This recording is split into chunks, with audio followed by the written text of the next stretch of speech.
So much for domestic success. But while Liverpool have always kept the home fires burning, they've also been ready to travel. In the early post-war years, end-of-season tours were commonplace, with the United States of America among the destinations. But it was when Bill Shankly's team won the championship in 1964 that Liverpool were offered their first taste of European competition. Their first match was in Iceland against Reykjavik, and the honour of scoring Liverpool's first goal in Europe fell to Gordon Wallace, who later scored again. Two other goals in that 5-0 win came from the club's record scorer, Roger Hunt. I remember we stayed at, we went to fly from Glasgow, and we had about 5 or 6 hours to kill in between the flight to Iceland. And Shankly took us to, he said, I think we'll go to Butlins for about 4 or 5 hours to pass a bit of time on. And we went to the holiday camp and pulled up on the coach at the gate, and Shanks thought everybody knew who we were, you see, and he said to the security fellow, he said, we're Liverpool Football Club on our way to Iceland to play in the European Cup tie. And the bloke said, well, you're on the wrong road here, pal. But soon Liverpool were on the right road. In the quarter-final of the European Cup, they met the West German champions Cologne, and after 3 matches, the teams were still level. There were no penalty shootouts in those days. It was all down to the toss of a coin, and even then, it got stuck on its side in the mud. Oh, my goodness. Right, let's have another go. Oh, this is terrible. Liverpool are through to the semi-final on the toss of a coin. Well done, Ron Yates. The semi-final brought defending champions Inter Milan to Anfield 3 days after Liverpool had won the FA Cup. Here it comes. Carried by Jerry Byrne and Gordon Milne, the 2 injured players. Byrne, who played for all the cup final except 2 minutes with a broken collarbone. Gordon Milne, who couldn't play in the game at all.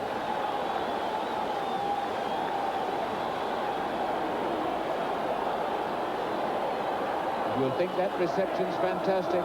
Wait till it gets round to the Kop.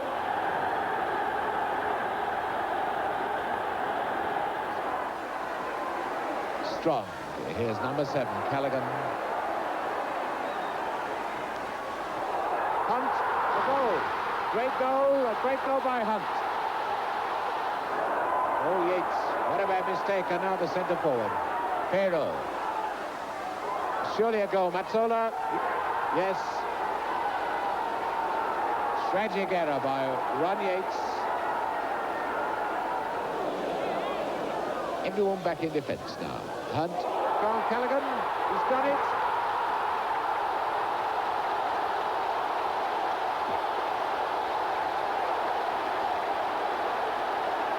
Great goal by Callaghan.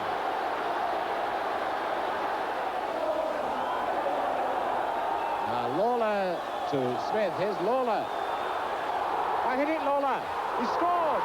A great goal. No, he's disallowed it.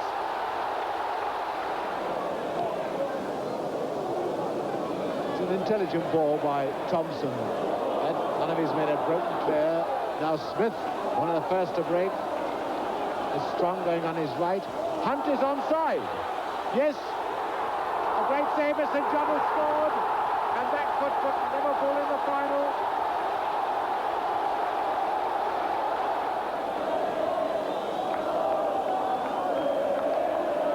And now the crowd singing, "Go back to Italy."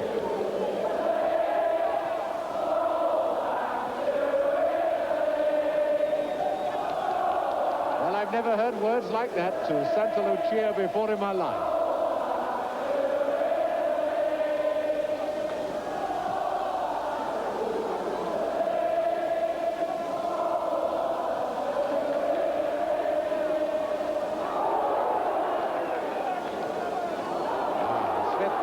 Stevenson. Strong, a minute left for play, and a great save by Sarki.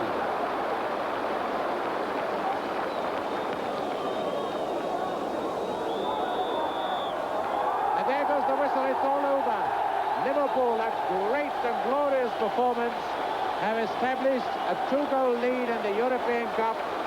3 goals to 1 they win, and they could get to the final.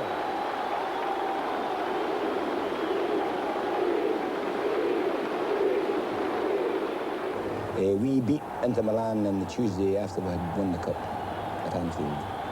And the famous Herrera, who was a boxer fix, of course, he admitted to me, he said, we've been beaten, he said, but never defeated. Tonight we were defeated. Dyson. Torso with the kick.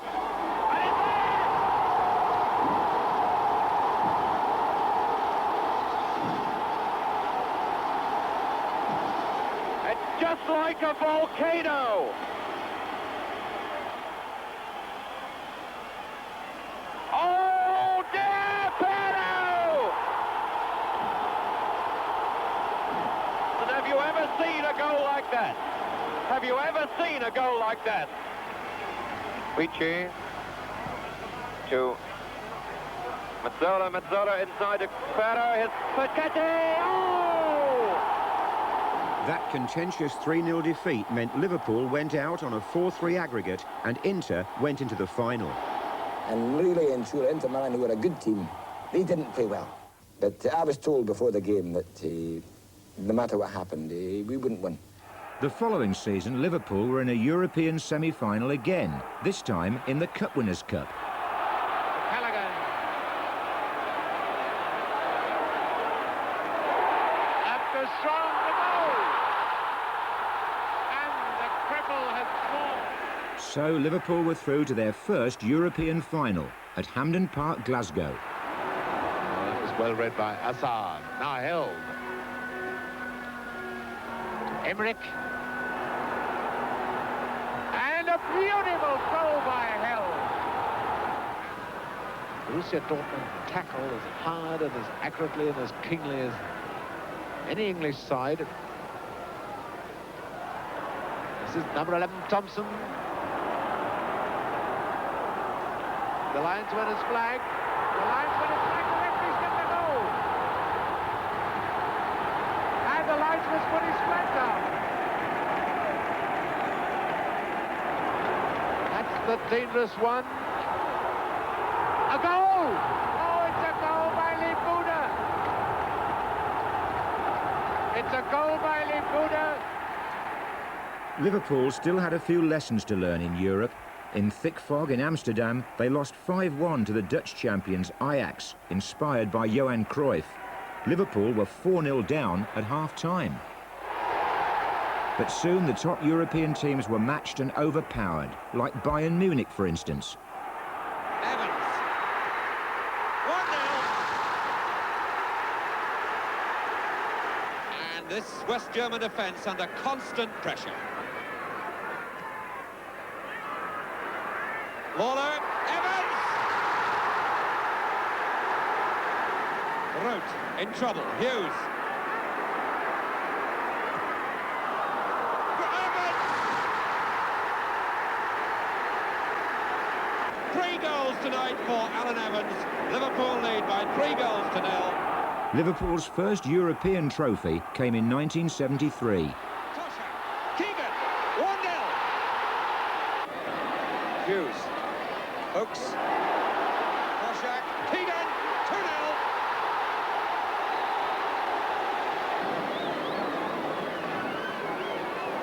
Floated high, Lloyd. 3-0.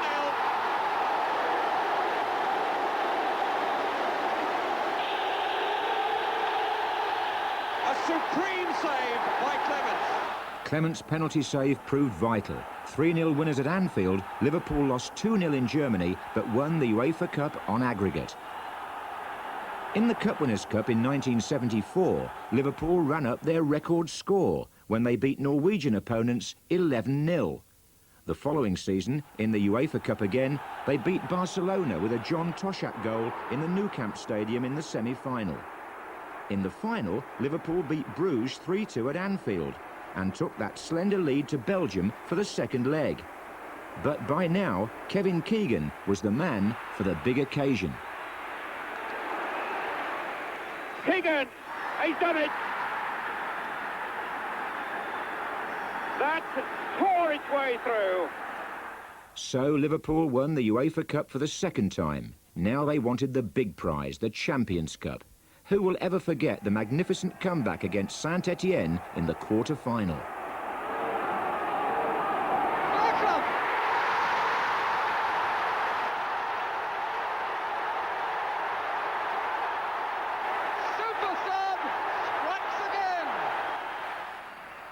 The final took place in Rome, and none of the 27,000 Liverpool fans who were there will ever forget it. Many believed it was Liverpool's greatest night. Well won by Callaghan. Plenty of players forward here, Liverpool. That's nice, that's McDermott, and that's a goal! One off. That's a mistake, and here's Simonsen. And that's it!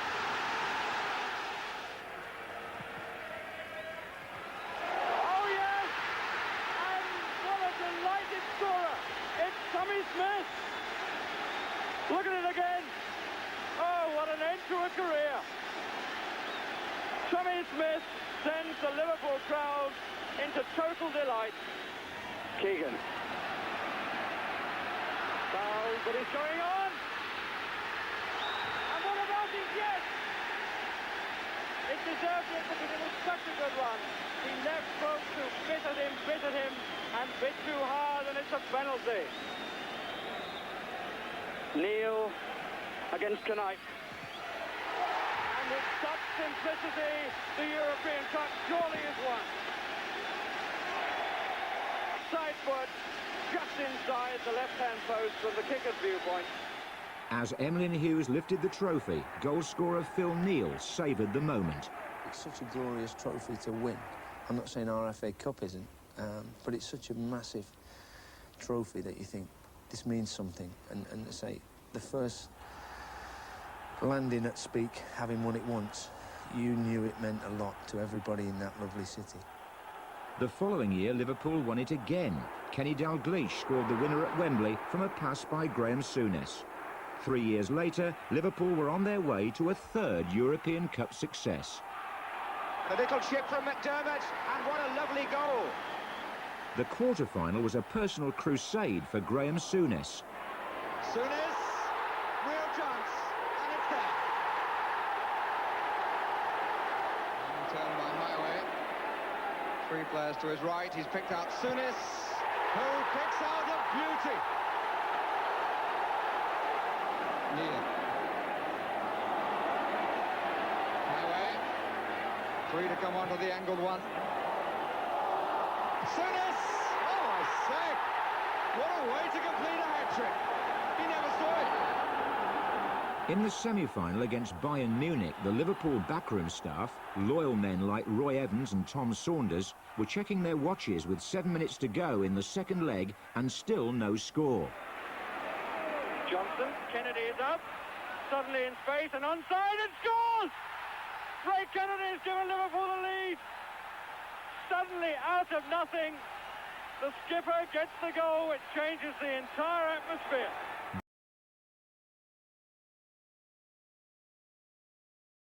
It was Liverpool's passport to the World Club Championship in Tokyo, but here they lost 3-0 to Flamengo of Brazil. Back in Rome in 1984, Liverpool's 4th European Cup final went to a penalty shootout. The Monday morning before we're going to Rome, Joe Fagan, in his ultimate wisdom, decides that we'd have a penalty shootout competition against the youth side. So he picks the 5 players that are going to take the penalties in Rome and gets the 5 kids from the youth team. 5 of our lads miss, and the 5 of them score. So he turns around and says, well, just let's hope it doesn't go to penalties because we'll be in a bit of trouble.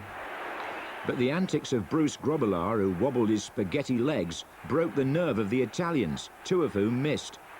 With Liverpool having also missed one, it was down to left-back Alan Kennedy, who'd come up trumps on several big occasions to take Liverpool's 5th penalty. The man whose winning goal in Paris 3 years earlier had brought Liverpool their 3rd European Cup now had the chance to secure their 4th. Rome was again the scene of great Liverpool celebrations. Their 4th Champions Cup victory in 8 seasons gave Liverpool a second crack at the World Club title. This time, Independiente of Argentina beat them by a single goal. Liverpool's 5th European Cup final in 1985 was played at the dilapidated Heysel Stadium in Brussels. Fighting before the kick-off led to the collapse of a wall and the deaths of 39 Italian supporters. Nobody remembers the match, which Juventus won 1-0, but the victims are remembered, both on a plaque at Anfield and in a garden in Turin. It was 6 years before Liverpool were allowed back in Europe. They returned in the UEFA Cup against modest opponents from Finland. New signing Dean Saunders was rampant. Won the tackle well. Rush. Saunders to his left. Still Rush. Saunders!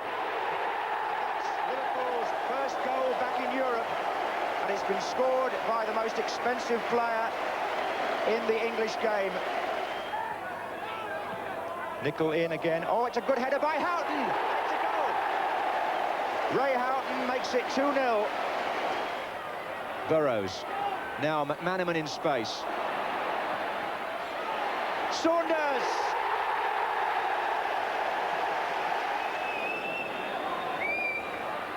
McManaman. Houghton.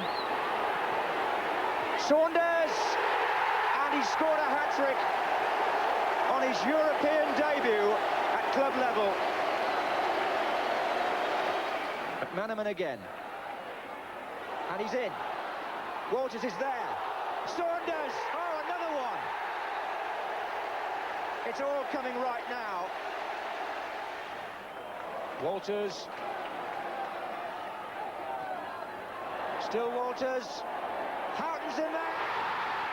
6 goals for Liverpool, 4 for Saunders. But in the next round, they lost 2-0 in France to Auxerre and had a mountain to climb at Anfield. And McManaman gets away, a restrict penalty.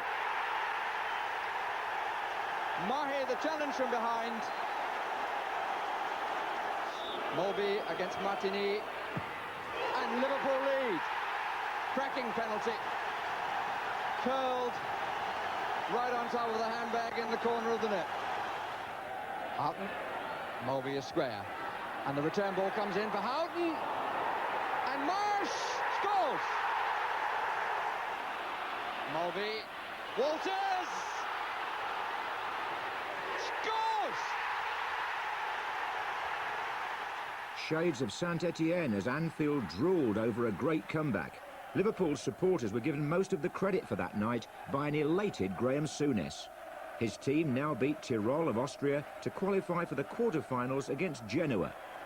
The first leg was in Italy, at the Luigi Ferrara Stadium, where Souness had played for Sampdoria after leaving Liverpool in 1984. Signorini to take. And only he and his goalkeeper in the Genoa half. Scuravi gets the header. You're in! And he strikes well. Oh, that's a brilliant goal. That free kick by the Brazilian Branco meant Genoa led 2-0 at the end of the first leg. Liverpool fans at Anfield prayed for a miracle. The wheel had turned almost full circle since the first Italian side had come to Anfield 27 years earlier. But this was to be no repeat of the Inter Milan triumph. Rotolo. He's looking to break. And they're a bit uncomfortable. Aguilera scores!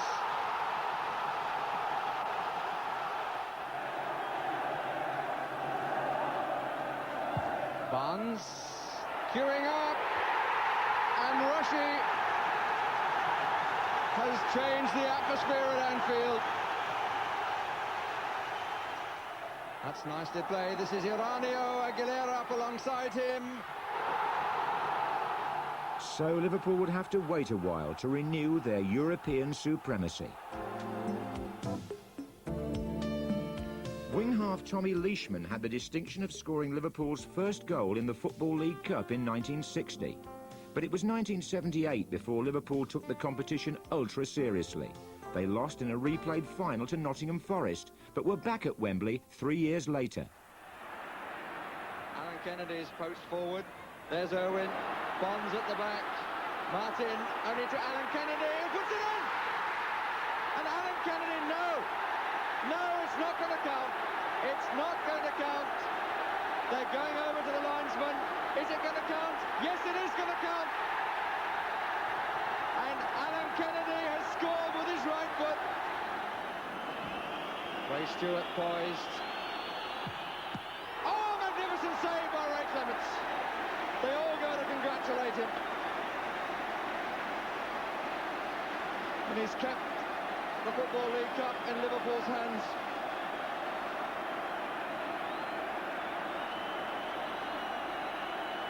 Neighbour with the corner.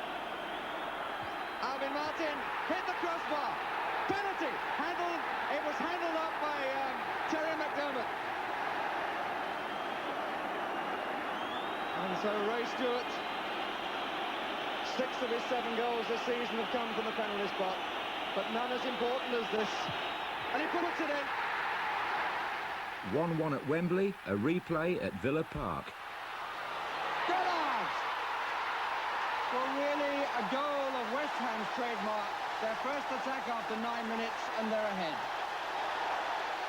Here's McDermott, back to his old sharpness. And I must say Rush is giving the side nice balance. And here's Dalglish. Oh, that's a marvellous goal. Really a classic goal from Dalglish.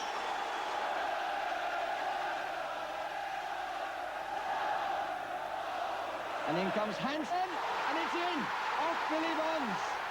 In 1982, the competition was renamed the Milk Cup, and Liverpool beat Spurs 3-1 in the final. The following year, 1983, they were back again, this time facing Manchester United. Looks for Whiteside. Took it down beautifully, turned away from Hansen. Whiteside! What a fantastic goal by the 17-year-old. Johnston. Lee. Again, the outlet is the fullback, Kennedy. It's in!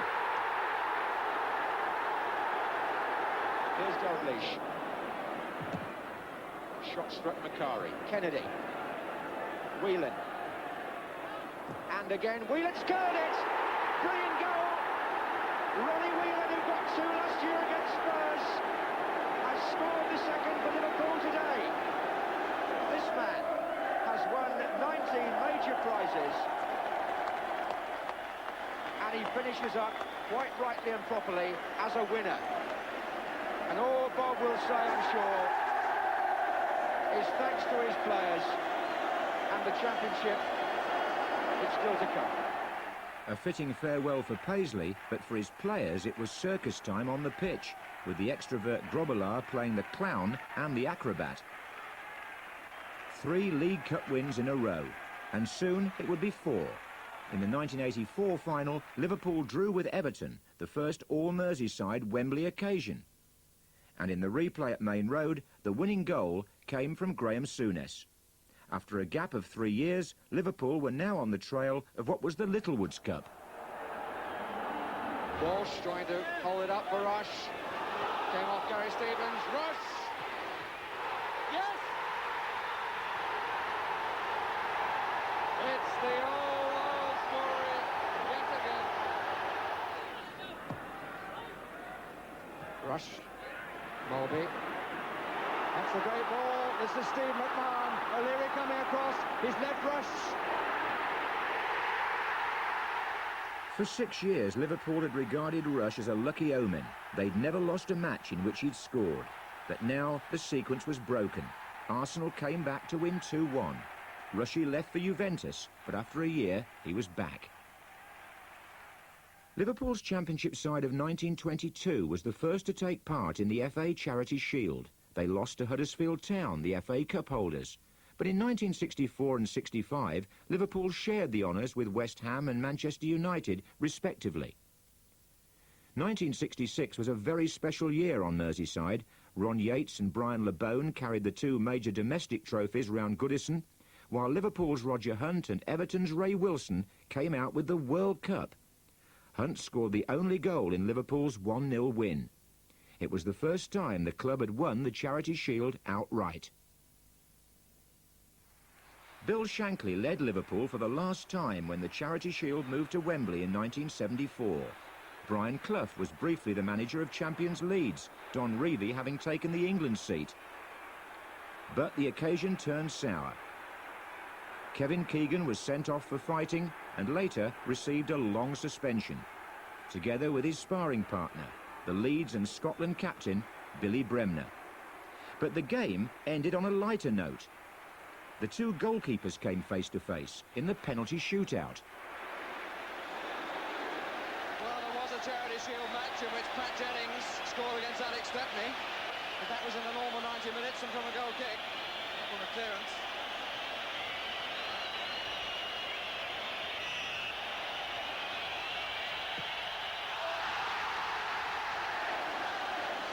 So Ian Callaghan, the footballer of the year, with the chance to give Liverpool the Charity Shield. Which he does. It was Shankly's farewell, and fitting that he should leave on the big stage. Liverpool's 1979 championship team set Wembley alight with their performance in the Charity Shield. Here come Liverpool with McDermott. Oh, I say, that's a terrific goal. Not much support up front, only Sunderland, and he was beaten by Hansen, who comes all the way and finds Dalglish, who's onside. And that is absolutely outstanding finishing by the footballer of the year, Kenny Dalglish. But Arsenal, let it be said, are going to have to produce something quite out of the ordinary now. They're going to get this match back out of Liverpool's grasp, because Liverpool are doing everything right. Johnson. Dalglish. Oh, it's come to McDermott. It's 3.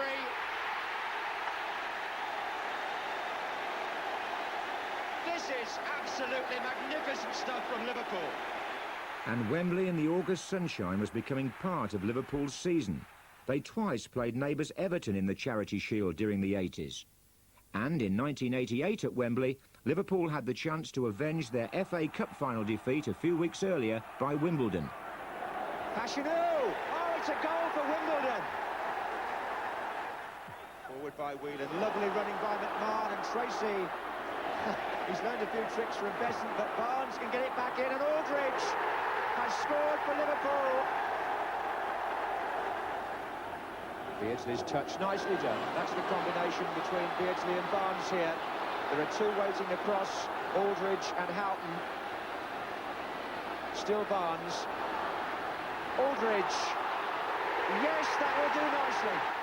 1989, and another revenge mission at Wembley. Arsenal had pipped Liverpool on the post for the championship. Oh, and Beardsley. Peter Beardsley scores. Barry Venison supplied the cross, and Liverpool are in front. And able to win yet another trophy.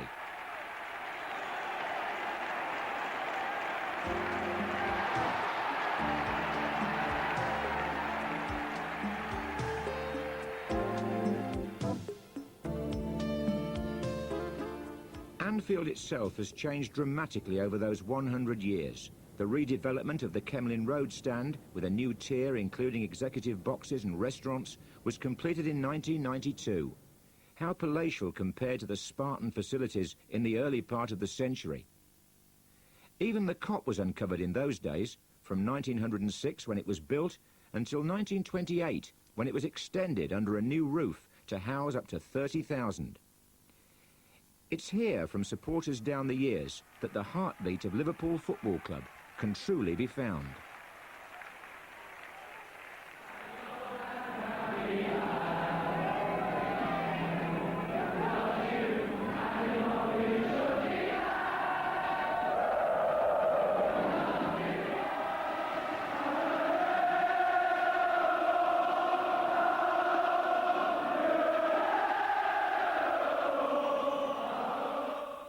Harmony, wit and humour have all been part of the fervent backing that Liverpool supporters have given the club over 100 years.